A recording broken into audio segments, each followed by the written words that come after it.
Hello dear listeners, welcome to an exciting session जहां हम scientific discoveries और global collaborations के पीछे के ड्राइविंग फोर्सेस की दुनिया में डेल्व करेंगे। आई एम योर होस्ट नम्रता और आज हम एक बहुत ही फैसिनेटिंग टॉपिक पर चर्चा करेंगे, how English facilitates global collaboration in science. English, जो पहले एक रीजनल लैंग्वेज थी, आज साइंस, टेक्नोलॉजी और ग्लोबल कम्युनिकेशन की डोमिनेंट लैंग्वेज बन गई है। लेकिन ये शिफ्ट कैसे हुआ और इसका क्या मतलब है फ्यूचर के साइंटिफिक प्रोग्रेस के लिए? आज के सेशन में हम एक्सप्लोर करेंगे कि कैसे इंग्लिश एक ब्रिज बन गई है जो रिसर्चर्स को दुनिया के हर एक कोने से जोड़ती है, उन्हें एक साथ काम करने में मदद करती है। इंग्लिश ने साइंस को इस तरह से पूरी दुनिया से जोड़ दिया है जैसे हमने पहले कभी सोचा भी नहीं था। तो शुरू करते हैं। हम साइंस और इनोवेशन की बात कर रहे हैं, लेकिन हम सब जानते हैं कि साइंस सिर्फ एक कंट्री या एक लैंग्वेज तक ही सीमित नहीं है। तो ये सोचने वाली बात है कि इंग्लिश साइंटिफिक कम्युनिकेशन की डोमिनेंट लैंग्वेज कैसे बन गई। तो जैसे हम जानते हैं, इंग्लिश साइंस की दुनिया में लिंगुआ फ्रैंका बन गई है, जो हिस्टोरिकल, पॉलिटिकल और इकोनॉमिक फैक्टर्स की वजह से पॉसिबल हुआ है। 20th सेंचुरी में जब यूनाइटेड स्टेट्स साइंटिफिक रिसर्च में ग्लोबल लीडर बना, तब साइंटिफिक जर्नल्स, कॉन्फ्रेंसेस और कोलैबोरेशन के लिए इंग्लिश प्राइमरी लैंग्वेज बन गई। इंग्लिश स्पीकिंग कंट्रीज़ जैसे यूएस और यूके में साइंस फील्ड की मेजर इंस्टीट्यूशंस और यूनिवर्सिटीज़ के डेवलप होने से भी इंग्लिश को साइंटिफिक सर्कल्स में कम्युनिकेशन के लिए प्रेफर्ड मीडियम माना गया। आज रिसर्च पेपर्स, टेक्स्ट बुक्स और इंटरनेशनल कॉन्फ्रेंसेस में साइंटिफिक डिस्कशंस मोस्टली इंग्लिश में ही होते हैं। इससे एक स्टैंडर्ड क्रिएट हो गया है, एक कॉमन ग्राउंड जहां डाइवर्स बैकग्राउंड्स के साइंटिस्ट बिना किसी बैरियर के अपने आइडियाज़ एक्सचेंज कर सकते हैं। जैसे जब एक फिजिसिस्ट जर्मनी से जापान के कलीग के साथ कोलैबोरेट करता है, तो उनकी कॉमन लैंग्वेज अक्सर इंग्लिश होती है। ये शेयर्ड लैंग्वेज उन्हें कॉम्प्लेक्स थियोरीज, डेटा शेयर करने देता है और एक दूसरे के वर्क पे बिल्ड करने में मदद करता है, बिना किसी फ्रिक्शन के। क्या ये फैसिनेटिंग नहीं है? तो बेसिकली इंग्लिश एक ब्रिज का काम करती है जो साइंटिस्ट को बाहर की दुनिया से जोड़ती है। अब आते हैं एक और इम्पॉर्टेंट सवाल पर। इंग्लिश का रोल बायोमेडिकल इंजीनियरिंग जैसे फील्ड्स में क्या है, जहां कोलैबोरेशन इनोवेशन के लिए ज़रूरी होता है? बायोमेडिकल इंजीनियरिंग जैसे कई फील्ड्स में इनोवेशन का पेस बहुत फास्ट होता है और क्रॉस बॉर्डर कोलैबोरेशन ज़रूरी होता है। इंग्लिश रिसर्चर्स को इफ़ेक्टिवली कोलैबोरेट करने में इस तरह मदद करती है कि उन्हें टेक्निकल कंसेप्ट्स को मल्टीपल लैंग्वेजेस में ट्रांसलेट करने की ज़रूरत नहीं पड़ती।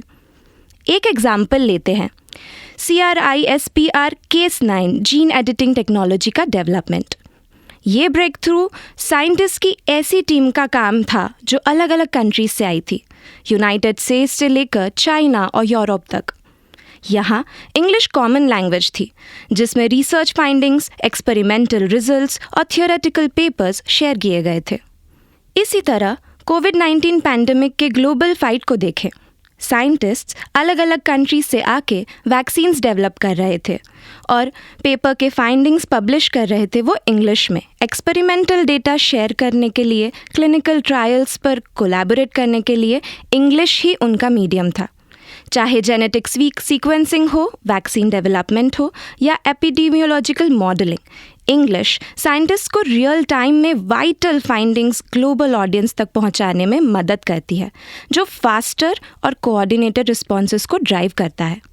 कितना इनक्रेडिबल है ये! साइंटिफिक प्रोग्रेस की स्पीड काफ़ी बेनिफिट होती है इस शेयर लैंग्वेज से।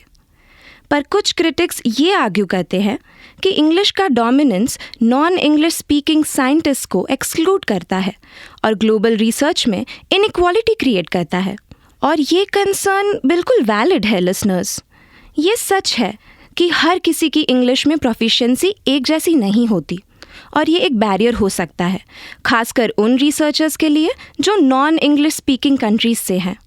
हमने ऐसे केसेस देखे हैं जहां ब्रिलियंट साइंटिस्ट्स अपने वर्क को पब्लिश नहीं कर पाए, सिर्फ इसीलिए क्योंकि उनका इंग्लिश पे कमांड इतना स्ट्रॉन्ग नहीं था, despite having ground breaking ideas. लेकिन इस इश्यू को एड्रेस करने के लिए इनिशिएटिव्स भी चल रहे हैं। कई यूनिवर्सिटीज़ और रिसर्च इंस्टीट्यूट्स साइंटिस्ट्स को इंग्लिश लैंग्वेज ट्रेनिंग दे रहे हैं और कुछ जर्नल्स मल्टीलिंगुअल ऑप्शंस ऑफर कर रहे हैं, खासकर उन रीजन्स में जहां इंग्लिश प्रोफिशिएंसी कम है। जैसे नेचर जर्नल और दूसरे मेजर पब्लिशर्स ने इनिशिएटिव शुरू किए जिसमें उन साइंटिस्ट की मदद की जा रही है जो परफेक्ट इंग्लिश राइटिंग स्किल्स नहीं रखते। इस बात को समझकर ग्लोबल नेचर ऑफ साइंस भी ये इंश्योर करता है कि कई रिसर्चर्स को ट्रांसलेशन सॉफ्टवेयर और सर्विसेज जैसे टूल्स का एक्सेस हो जो लैंग्वेज बैरियर्स को कम करते हैं। अल्टीमेटली हमारी होप ये है कि एक बैलेंस फाइंड किया जाए, एक ऐसी सिस्टम जहां इंग्लिश एक यूनिफाइंग टूल का काम करे लेकिन बिना नॉन इंग्लिश स्पीकर्स को मार्जिनलाइज किए। इसीलिए जब इंग्लिश ग्लोबल कोलैबोरेशन का एक सेंट्रल पार्ट है तब भी कुछ एफर्ट्स हो रहे हैं ताकि ये इंश्योर हो सके कि ये किसी को साइंटिफिक कम्युनिटी में कंट्रीब्यूट करने से रोके ना। अब कोलैबोरेशन की बात करने के बाद चलिए देखते हैं इंग्लिश इनोवेशन को फैसिलिटेट कैसे करती है। लिसनर्स, क्या आपको लगता है कि इंग्लिश का क्रिटिकल रोल है साइंस के फील्ड में क्रिएटिविटी और नए आइडियाज़ को फॉस्टर करने में? मुझे लगता है हाँ। लैंग्वेज सिर्फ कम्युनिकेशन के लिए नहीं होती, ये कॉन्सेप्ट्स को फ्रेम करने का और समझने का तरीका है। इंग्लिश की वाइड स्प्रेड यूज़ ने साइंस में एक शेयर्ड वोकैबुलरी बनाई है जिसे साइंटिस्ट दुनिया के अलग अलग देशों से इस्तेमाल करते हैं। इससे कॉम्प्लेक्स आइडियाज़ को यूनिवर्सल अंडरस्टैंडिंग मिलती है। सोचो ज़रा, जब आप एक बायोलॉजिकल प्रोसेस या फिजिकल फिनोमेना को डिस्क्राइब करते हो और सब लोग सेम टर्मिनोलॉजी यूज़ करते हैं तो उनका अंडरस्टैंडिंग अलाइन होता है, चाहे उनका कल्चरल या लिंग्विस्टिक बैकग्राउंड कुछ भी हो। जैसे आर्टिफिशियल इंटेलिजेंस के फील्ड को ले लो, ये फील्ड बहुत रैपिडली एक्सपांड हो रहा है और majority of cutting edge research और पब्लिकेशंस इंग्लिश में है। इससे क्रॉस बॉर्डर कोलैबोरेशंस और आइडियाज़ का रैपिड एक्सचेंज पॉसिबल होता है। अगर इंग्लिश कॉमन लैंग्वेज ना होता तो आइडियाज़ का फ्लो बहुत स्लो होता और ब्रेक थ्रूज को मटीरियलाइज होने में ज़्यादा वक्त लगता। तो इंग्लिश एक साइंटिफिक इकोसिस्टम क्रिएट करता है जहाँ कोलैबोरेशन सीमलेस होता है और आइडियाज़ बिना किसी लैंग्वेज बैरियर के टेस्ट, रिफाइन और एक्सपांड हो सकते हैं। जब आप सोच कर देखते हैं तो एसेंशियली इंग्लिश सिर्फ कम्युनिकेशन को फैसिलिटेट नहीं करता, ये आइडियाज़ के फ्लो को एनहांस करता है और एक ऐसे एनवायरनमेंट को फॉस्टर करता है जहां इनोवेशन थ्राइव कर सकती है। अब मैंने पहले साइंटिफिक जर्नल्स का जिक्र किया था। आपको क्या लगता है इंग्लिश का एकेडमिक पब्लिशिंग में क्या सिग्निफिकेंस है और ये रिसर्च को ग्लोबली डिसेमिनेट करने के तरीके को शेप करता है? लिसनर्स, आप सब जानते हैं कि इंग्लिश एकेडमिक पब्लिशिंग में एब्सोल्युटली डोमिनेंट है। ज़्यादातर हाई इम्पैक्ट जर्नल्स, चाहे केमिस्ट्री हो, न्यूरोसाइंस हो या किसी और फील्ड का रिसर्च हो, वो सब इंग्लिश में पब्लिश होते हैं।